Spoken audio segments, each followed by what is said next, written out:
In the previous video, I showed you how to use the transport bar and the transport buttons, but once you learn how to use the keyboard shortcuts for the transport controls, you're going to find that you move through Cubase and your projects so much faster. I mean, a lot faster than having to use the transport buttons.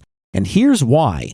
If you want to use the transport buttons, you're going to have to grab your mouse every single time. So if you were recording on a track, and then you'd want to stop the recording, you'd have to take your hands off the keyboard, move your button or your mouse to the right button, and then if you wanted to rewind, then you'd have to come up here and drag your cursor back to the very first part of the song. Then you'd have to drag your mouse down again to press the record button again. So using the mouse can really slow things down, and that's where the Numeric Keypad comes in. The Numeric Keypad is normally located on a full-size keyboard on the right-hand side of the keyboard. So if you're using a laptop or a keyboard that doesn't have the Numeric Keypad, you may want to connect a full-size keyboard to your computer, or another option which I'll talk about in just a moment.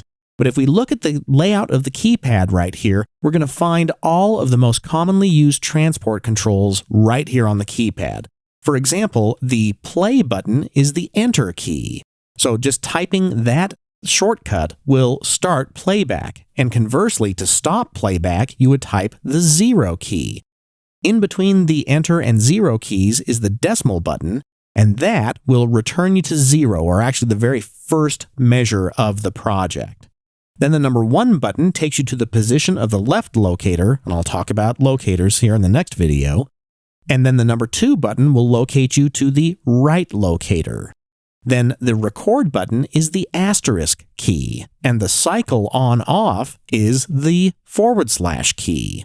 And also, the plus and minus buttons are fast forward and rewind, and buttons 3 through 9 can be set to locate points, where you can get to different parts of the project very quickly just by typing on one of those keys. And because the Numeric Keypad is so critical for using Cubase, some people actually add a Bluetooth or USB keypad to their computer if they don't have a full-size keyboard. So you don't have to use a whole separate keyboard, or if you're working out of a backpack, this little Numeric Keypad is a real space saver. So let me show you how much faster your workflow can be if you're using the Numeric Keypad for the transport controls.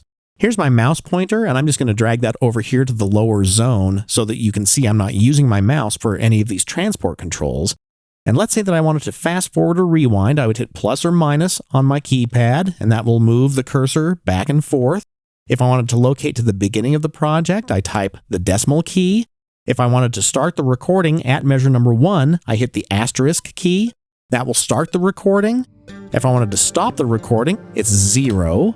And then I would rewind to the beginning of the project, the decimal, or if I wanted to start the recording in a different part of the project window, then I could move to the position of the left locator by typing number 1. That moves my cursor to measure number 5 because that's where the left locator is currently positioned.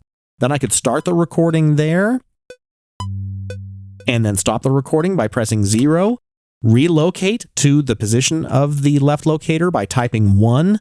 So you can see that's a lot faster than having to grab your mouse each time to go to the transport bar, transport panel, or the transport controls in the toolbar and finding the button that you need to press and then pressing it. So learning those transport buttons on the Numeric Keypad will move things along much faster. And next, I'll show you the locators.